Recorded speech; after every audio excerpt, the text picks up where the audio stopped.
Hey everyone, if your church sings the song I Exalt Thee, then stay tuned because I have some alternate chords that I want to show you.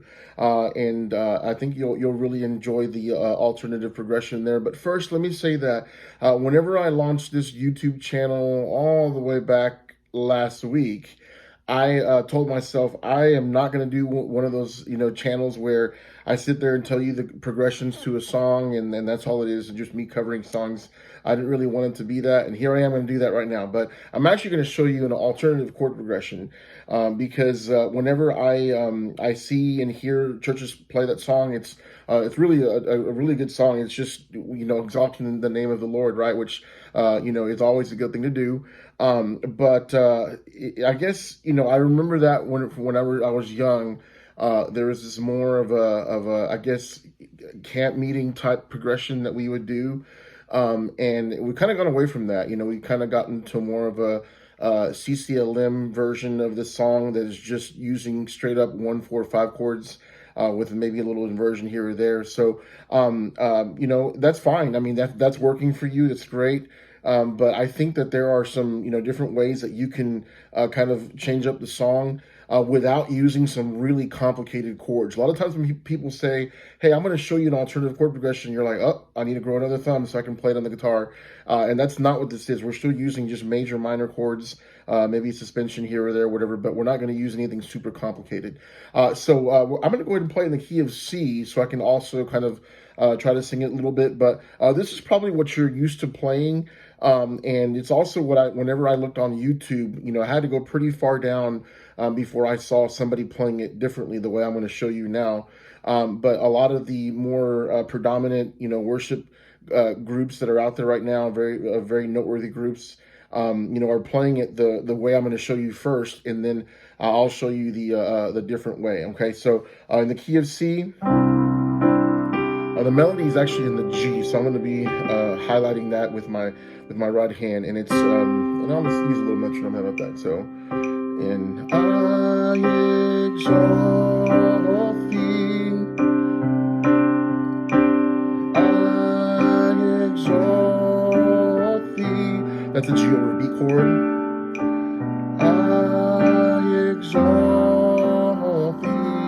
That's an F chord. Here's a straight up G chord. So that's oh Lord.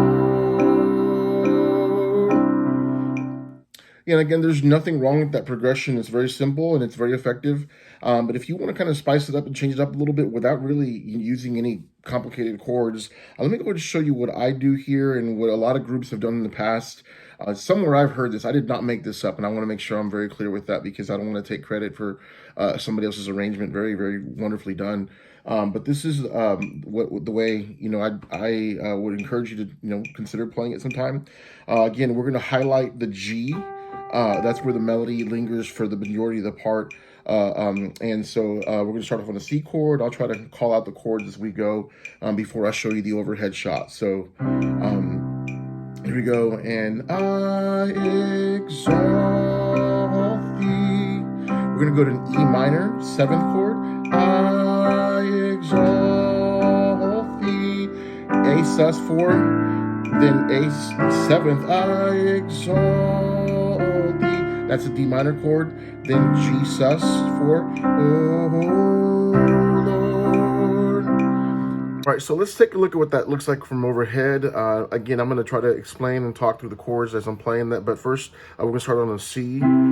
There's the melody right there, as every one of these chords will have the melody note somewhere built into it, okay? And so here's my melody.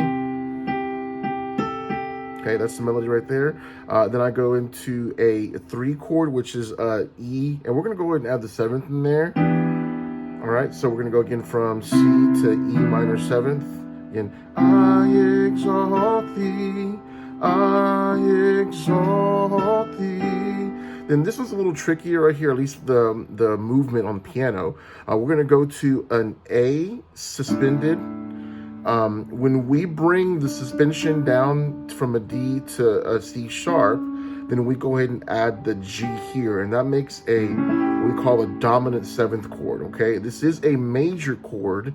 Normally the 6 is minor in when we're using diatonic keys or whatever when we're playing within the key signature. So this E sharp does not belong. Okay, and that's okay.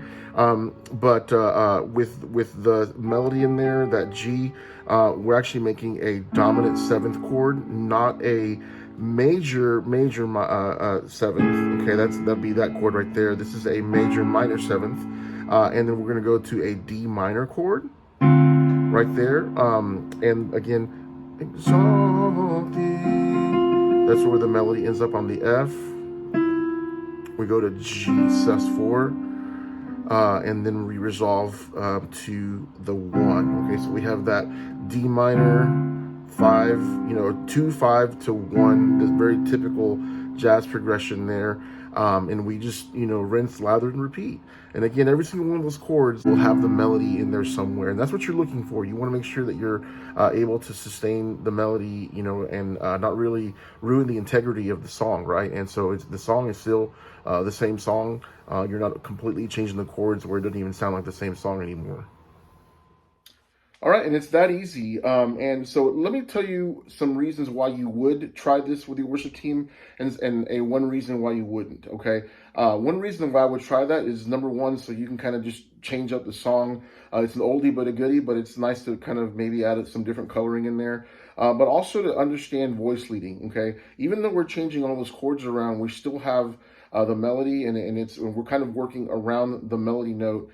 And that's just really good practice to do with everything. Make sure that you're treating these chords and you're voicing them in a way that brings out the most important part. Now, something I would be very cautious about is trying this on the fly, which I think I've done before without giving our vocalists a heads up. So my bad if you're a vocalist there that I've played and served with in ministry. But yeah, you definitely want to give your vocals a heads up so they have an opportunity to work on their harmonies, because this will change some of the harmony parts, and you want to give them an opportunity to be able to rehearse that. So, rehearse it with your whole team, with musicians and vocalists, and you can really do some neat things musically and have fun and worshiping the Lord with some different chords. So, again, I encourage you to try that. And again, if this is a video that's something that you want to share with somebody else, let them know, hey, check out this video. And again, I didn't make this up, but I encourage you to try it and apply some of these voice leading principles in there as you're working on it. All right. Thanks. God bless.